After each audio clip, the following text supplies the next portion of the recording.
मुझे अपनों ने लूटा, गैरों में कहाँ दम था। जहां किश्ती डूबी वहां पानी कम था। जी हाँ, राहुल गांधी को उनके अपने ही डुबोने में लगे हैं। राहुल गांधी एक तरफ भारत जोड़ो यात्रा में हैं, कांग्रेस को रिवाइव करने में लगे हैं, और दूसरी तरफ उनके पार्टी के सदस्य ही आपस में भिड़ गए हैं और कांग्रेस का बंटाधार करने में लगे हुए हैं। किसी भी पॉलिटिकल पार्टी के लिए टीम वर्क बहुत जरूरी होती है। बिना टीम वर्क के वो पार्टी आगे नहीं बढ़ सकती। लेकिन अगर टीम के अंदर महत्वाकांक्षा आ जाए, लालच आ जाए, तो जाहिर है उस पार्टी का कुछ नहीं हो सकता। कांग्रेस के पास अब कुछ ही राज्य बचे हैं, उनमें से राजस्थान सबसे बड़ा राज्य है। लेकिन राजस्थान में जो कलह है उससे राजस्थान में कांग्रेस की जो सत्ता है वो भी डगमगाती नजर आती है। किसी को गद्दार कह देना ये कहाँ की समझदारी है और टीम वर्क के लिए क्या सही है? एक टीम के मेंबरों को भी सोचना चाहिए और खास तौर पे राहुल गांधी को भी सोचना चाहिए। आज से पहले भी अशोक गहलोत जी ने बहुत सारी बातें मेरे बारे में बोली। मुझे उन्होंने नकारा कहा, निकम्मा कहा, गद्दार कहा और आरोप लगाए। मगर सवाल आता है कि अगर सचिन पायलट को गद्दार कहा जा रहा है तो क्या वजह है कि वो सिंधिया नहीं बने? क्यों नहीं पार्टी छोड़कर बीजेपी को ज्वाइन कर रहे हैं? अगर राजस्थान का जो कलह है सही वक्त पे नहीं सुलझाया गया तो डेफिनेटली राजस्थान भी पंजाब में कैप्टन सरकार की तरह बन जाएगा। यहाँ पर भी कांग्रेस की सरकार खत्म हो जाएगी और फिर एक नया दौर शुरू हो जाएगा।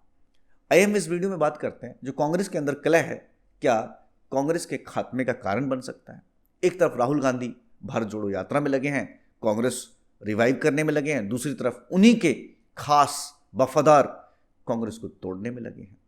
इस वीडियो में हम बात करेंगे क्या पॉलिटिकल सिचुएशन है और क्या एमएलएस की डिवीजन है, इस दरार के कारण क्या है, सचिन पायलट का क्या रोल है, क्या फैमिली बैकग्राउंड है और अंत में इसका हल क्या है। 2008 से 2013 तक अशोक गहलोत की सरकार थी, यानी कि कांग्रेस की सरकार राजस्थान में थी। 2013 से 2018 में वसुंधरा राजे की लीडरशिप में बीजेपी की सरकार थी। सचिन पायलट को भेजा गया राजस्थान का कांग्रेस का यूनिट चीफ बनाकर। सचिन पायलट ने बहुत मेहनत की और उनकी मेहनत का फल भी निकला और सचिन पायलट की लीडरशिप की वजह से और उनकी मेहनत की वजह से बीजेपी को हरा दिया गया और कांग्रेस की सरकार बनी।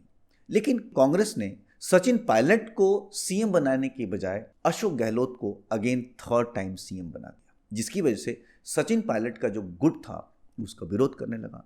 हालांकि उन्हें शांत किया गया, उन्हें डिप्टी सीएम बनाकर भेजा गया। लेकिन इन दोनों के बीच में दरार बढ़ती गई। दरार और बड़ी हो गई जब अगले ही साल 2014 में उसी स्टेट में जहां पर कांग्रेस की सरकार थी वहां पर बीजेपी का बहुत अच्छा प्रदर्शन, जिसकी वजह से अशोक गहलोत और सचिन पायलट में दरार बहुत बढ़ गया। दोनों की तकरार इतनी बढ़ गई कि यह जग जाहिर हो गया। एक समय ऐसा आया कि सचिन पायलट को पुलिस नोटिस भिजवा दिया गया इस बात से लेके कि वो सरकार गिराने में लगे हुए हैं। हालांकि किसी ना किसी तरह से इसको मामले को सुलझाया गया। लेकिन आज अगेन गहलोत सचिन पायलट को गद्दार साबित करने में लगे हुए हैं। गहलोत खुद आला कमान की ना बात मानना और आला कमान के ऊपर दबाव बनाकर सीएम पद पर कंटिन्यू रहना के इल्जाम पर घिरे हुए हैं और वो आज सचिन पायलट को गद्दार कह रहे हैं। इस बात की पुष्टि अजय माकन ने की, जो कि प्रभारी थे राजस्थान के, जिनके कंधों पर ये जिम्मेवारी थी कि वो सचिन पायलट को सीएम बनाए। लेकिन जिस तरह से जादूगरी अशोक गहलोत ने दिखाई और सीएम पद पे बने रह गए, अजय माकन बड़े दुखी हुए। अजय माकन ने राजस्थान के प्रभारी पद से रिजाइन कर दिया, ये इल्जाम लगा के कि अशोक गहलोत जिन्होंने पार्टी की बात नहीं मानी उन पर कोई कार्रवाई नहीं हुई। अब आप सोच रहे होंगे कि ये तो मात्र दो लोगों के झगड़ा है, इससे पार्टी को क्या? लेकिन नहीं, ये सिर्फ दो लोगों का झगड़ा नहीं है, बल्कि ये सेंट्रल लीडरशिप की वीकनेस है। सेंट्रल लीडरशिप अपने लोगों को कंट्रोल नहीं कर पा रही है, इसीलिए इन फाइटिंग हो रही है, एक दूसरे पर आरोप मढ़े जा रहे हैं और पार्टी को कमजोर किया जा रहा है। और ये पार्टी के लिए सेल्फ किलिंग जैसा है। जो पार्टी रिवाइव होने की कोशिश कर रही है उसमें इस तरह की गड़बड़ियां बर्दाश्त के लायक नहीं। लेकिन फिर भी अशोक गहलोत का पार्टी के अंदर रहना ये दिखाता है कि आला कमान जो है वीक हो गया है, अब उनकी ज़्यादा चलती नहीं है। सचिन के एक और बात उनके अगेंस्ट जाती है कि वो राजस्थान प्रॉपर से नहीं आते, वो यूपी में नोएडा से आते हैं, जिसकी वजह से जो कास्ट पॉलिटिक्स राजस्थान में खेली जाती है वो भी सचिन पायलट के अगेंस्ट जाती है और अशोक गहलोत के फेवर में जाती है। एक और बड़ा कारण है ऑपरेशन लोटस, क्योंकि बीजेपी राजस्थान में बहुत मजबूती से है, कुछ ही उसको एमपी चाहिए कि वो वहाँ सरकार का दावा कर सकती है। ये भी बात डरा रही है कांग्रेस को और इसलिए वो अशोक गहलोत, जिसके फेवर में बहुत सारे एमएलए हैं, लगभग 80 के करीब, अशोक गहलोत के खिलाफ कोई एक्शन नहीं लिया जा रहा। अब सवाल आता है कि सचिन पायलट को गद्दार कह दिया जाए और सचिन पायलट सिंधिया ना बने, क्या कारण है? उसका सबसे बड़ा कारण है उनकी पत्नी। जी हाँ, सचिन पायलट का जो एक फिल्मी स्टाइल में लव अफेयर है। उनकी पत्नी जो है फारूक अब्दुल्ला की बेटी हैं, क्योंकि फारूक अब्दुल्ला की बेटी हैं और फारूक अब्दुल्ला कभी नहीं चाहेंगे कि उनका दामाद बीजेपी में शामिल हो जाए। भाई कुछ तो होम मिनिस्ट्री का फर्क होगा, ऐसे तो नहीं होगा होम मिनिस्ट्री के रिकमेंडेशन से ही आगे बढ़ोगे। तो सचिन पायलट आज इस विश को पी गए, उसका कारण उनकी होम मिनिस्ट्री है।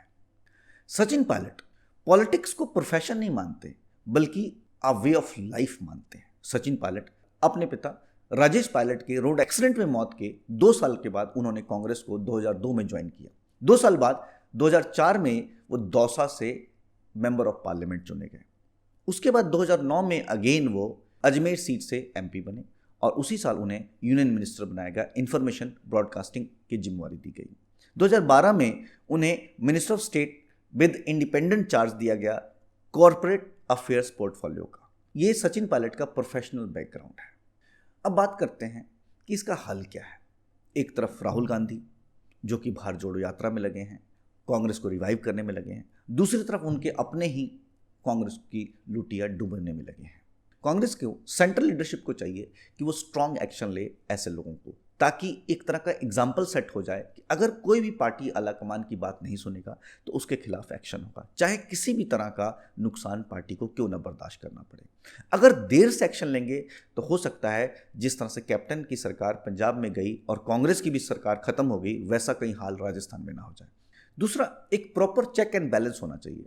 जो नेता पार्टी में इस तरह का रोल प्ले कर सकता है उसके ऊपर भी किसी ना किसी तरह की counter check and balance introduce किया जाए, ताकि पार्टी में फूट भी पड़े तो कोई ज़्यादा फर्क ना पड़े। पार्टी के अंदर मीडिएटर और कोऑर्डिनेटर की अपॉइंटमेंट भी जरूरी है। कई लोग होते हैं मगर फिर भी जो स्ट्रांग मीडिएटर और कोऑर्डिनेटर होते हैं उनकी बात सुननी चाहिए और उन्हीं के अकॉर्डिंगली एक्शन लेना चाहिए। यहाँ पर अजय माकन का एग्जाम्पल साफ है कि अजय माकन ने कहा कि गहलोत के खिलाफ एक्शन लो, लेकिन कांग्रेस बेबस है। कांग्रेस का बयान आ रहा है कि दोनों ही उसके लिए जरूरी हैं, लेकिन जब कोई गद्दार कह दे तो कितने हद तक वो आदमी बर्दाश्त करेगा, आप खुद सोचो। तो सचिन पायलट को सलाम को उन्होंने इस विश को भी पी लिया। फ्रेंड्स, ये एनालिसिस कैसा लगा? आपको अगर पसंद आया तो लाइक करें, शेयर करें। अगर आप कुछ और चाहते हैं ऐड करना तो प्लीज़ कमेंट सेक्शन में कमेंट कर दें।